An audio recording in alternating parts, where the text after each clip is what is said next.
Alhamdulillahi Rabbil Alameen.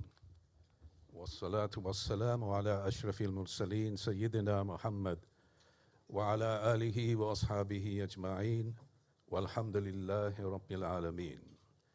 Esteemed scholars, distinguished guests and brothers and sisters, Assalamu alaikum wa rahmatullahi wa barakatuh.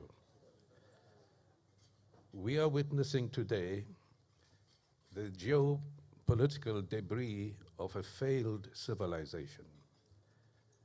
A civilization that has resulted in mass killings, in genocide, ethnic cleansing,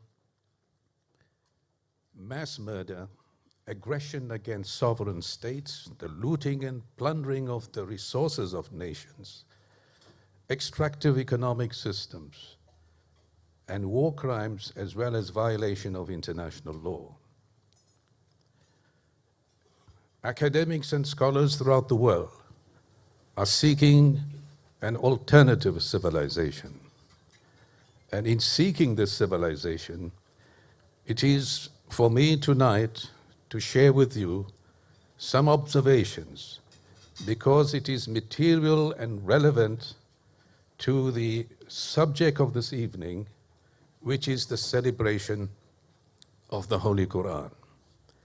Firstly, a civilization, it is not possible to conceive a civilization without a political authority.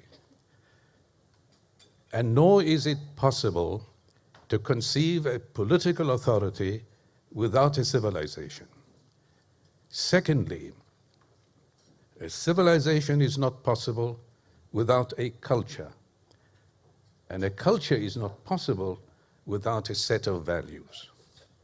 And thirdly, since the human being is at the center of both civilization and culture, it is incumbent upon us to consider that the set of values that the human being must adopt must conform to his nature. It is in this context, it becomes very important for that human being that if he sets and adopts a particular set of values, it could either lead to his happiness or it could lead to his misery and destruction. Therefore, we as Muslims, and indeed it is a reality for all human beings to accept that a human being is a composition of matter and spirit. And in this context, that set of values that he adopts could either lead to his misery or it could lead to his happiness.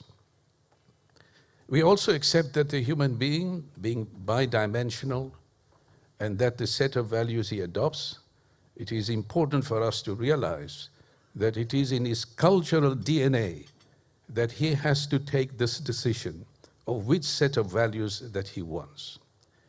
And therefore, we accept as a logic that the rise and fall of civilizations depends on whether the people are happy or whether they are miserable.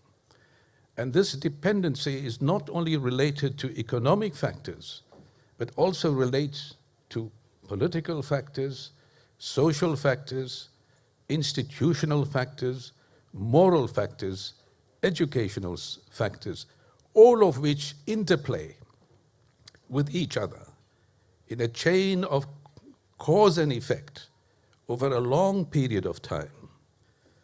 What does Allah Almighty say in connection with this? Allah alludes to a verse in the Quran, ظهر الفساد في البر والبحر بما كسبت أيدي الناس. Corruption has appeared everywhere because of what people have done.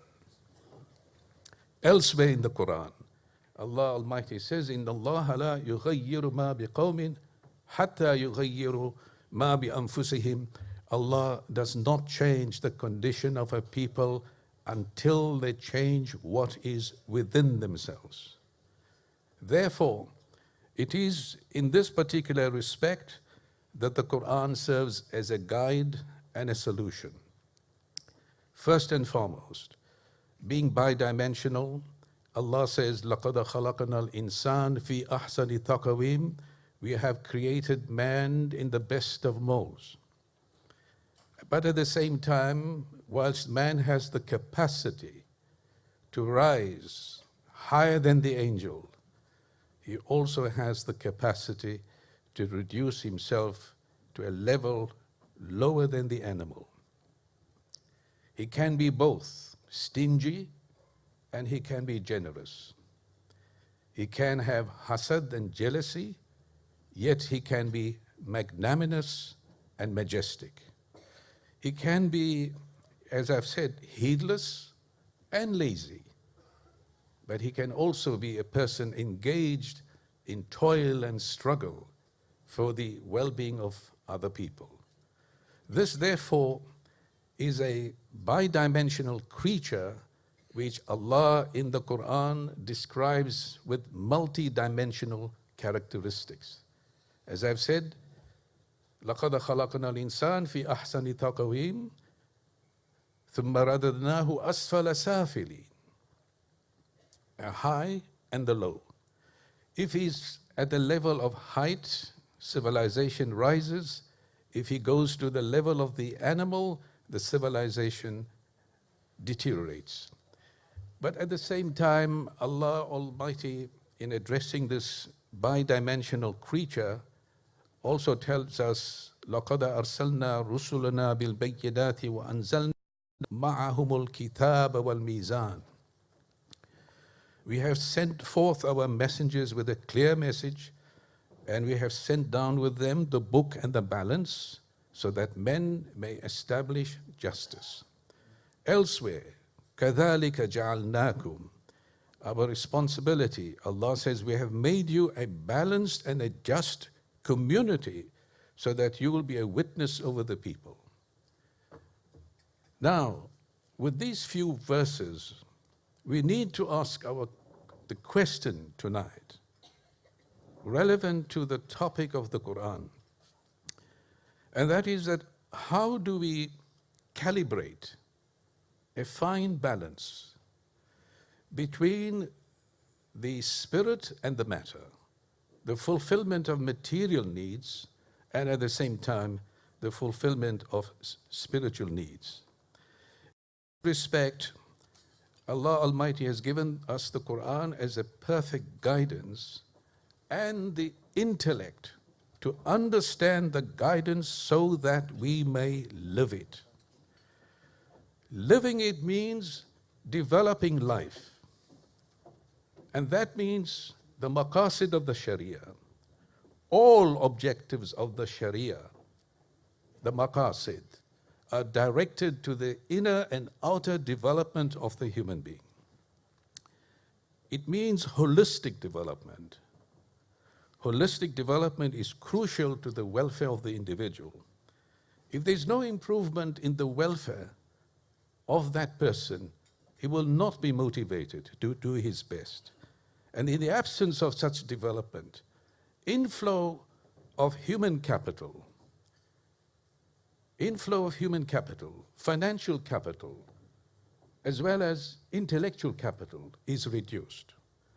And when that is reduced, disintegration begins, fragmentation, division, discord, and eventually the collapse of that society. So let us see now, in the next few minutes that I have, is how does this maqasid of the Sharia unfolds and for the development in the light of the Quran, for the benefit of the individual and the ummah. The first one, and I have tonight with me the honor of having many of outstanding scholars. I have no doubt that they will concur with me that the first objective of the Sharia, the maqasid, is haqqul haya, sanctity of human life, fulfillment of organic needs like food, water, clothing, a roof above one's head. That is the first objective. But that's not enough. Objective, I mean, organic needs, if you do not have it, you will die. But you still need instinctive needs. Instinctive needs are companionship, marriage and spouse and relationship. Of course, you can have everything in the world, but if you do not have companionship, you may not die, but you will certainly be miserable. So Allah Almighty sets you the second objective, which is Haqqul Nasl, sanctity of family and community. Clearly the laws are laid down. Relationship between father and son, relationship between mother and daughter, ownership of property, inheritance, all of these are specified so clearly. Allah has taken out of His great mercy and compassion that this development of the human personality takes place in an orderly fashion. And now that we know that in family it invariably involves property, Allah Almighty in the maqasid of Sharia gives us the third objective, which is Haqqul Mal, sanctity of property.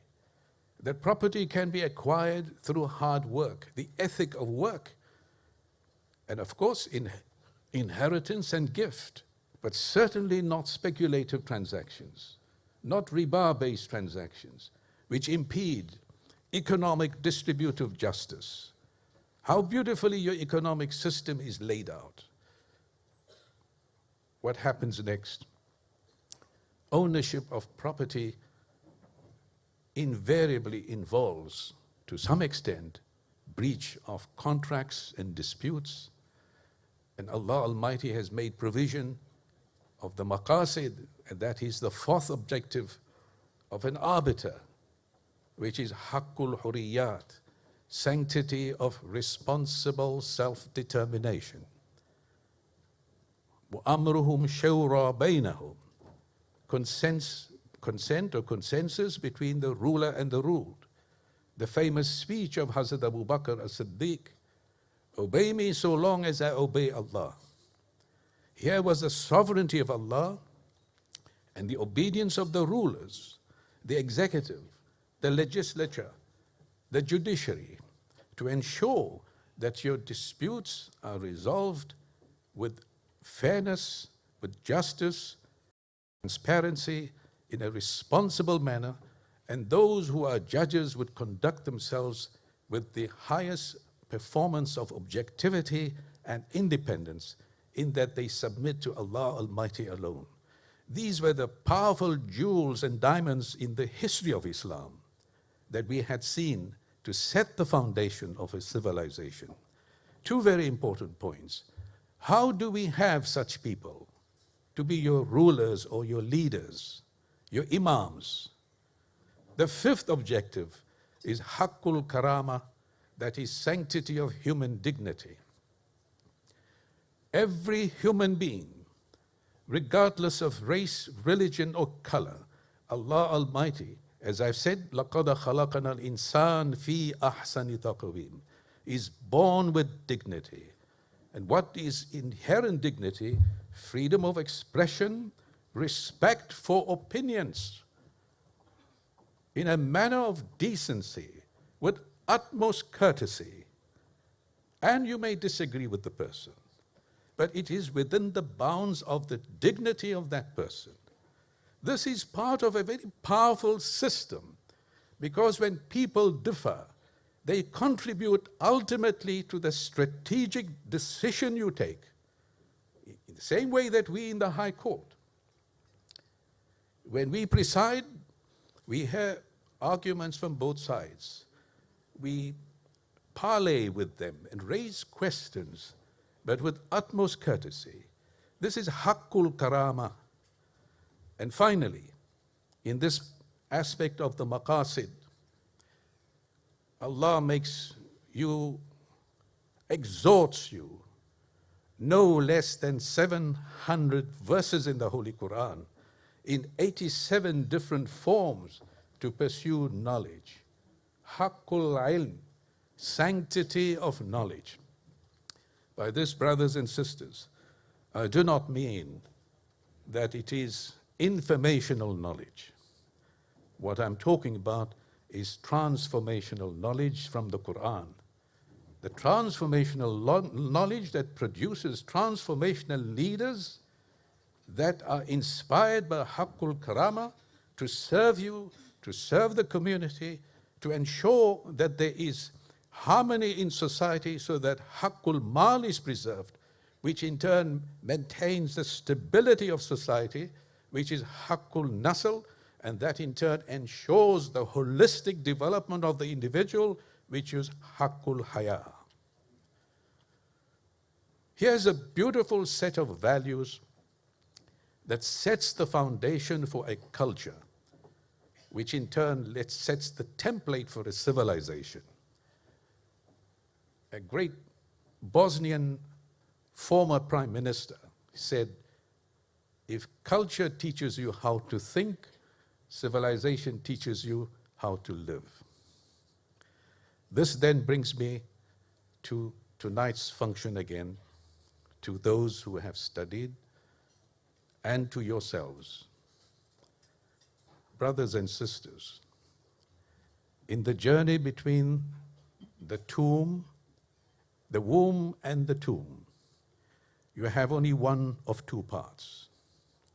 Either you take the path of selflessness or you take the path of selfishness.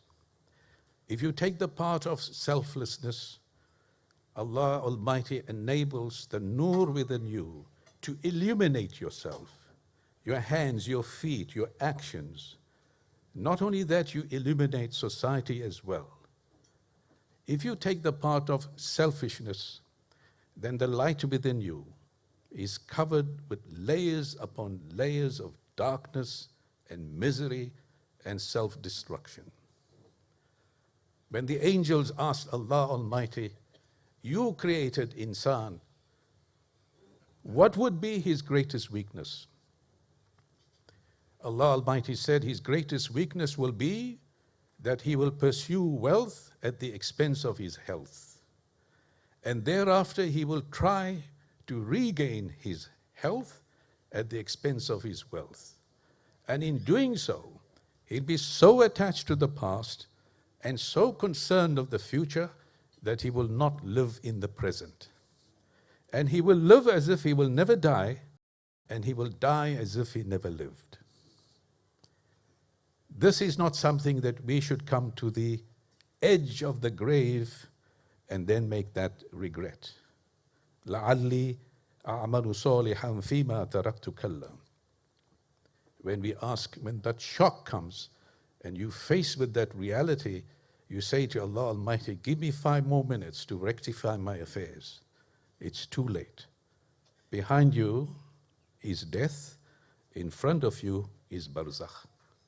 So with these observations, I take this opportunity tonight on this very glorious occasion of this Jamiatul Qur'an's magnificent new building as a former student of Marhum Sheikh Yusuf Puli, class of 1959. That's not a long time, is it? Okay. To commend, firstly, to the office bearers of Jamiatul Qur'an for their passion, their commitment, and of course to the family of Sheikh Musa Gaudar in the continuation of the legacy of these two great masters of the Quran. May Allah Almighty raise their status to the highest rank in Jannah, and of all his students, past and present. And for what I've said earlier, for those who are listening, especially the students of Jamiatul Quran and Hafiz throughout the country, memorize the whole Quran, but in memorizing it, imbibe it. That in the act of imbibing the Quran, let it touch every cell of your body so that you can understand the values, the set of values that we could use it to resurrect the original structure of holistic knowledge. And we hope that in doing so, you will solemnly regard the Quran as your roadmap to navigate to a full and complete holistic development of your personalities, so that when you reach the edge of the grave, it was a journey well earned and of the Ummah's appreciation and most deserving of Allah's immense pleasure. Shukran. Wassalamu alaikum.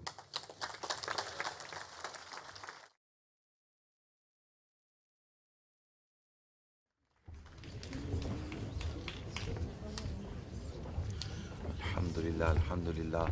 You know, I can listen to the Sheikh Abu Bakr all day, all day.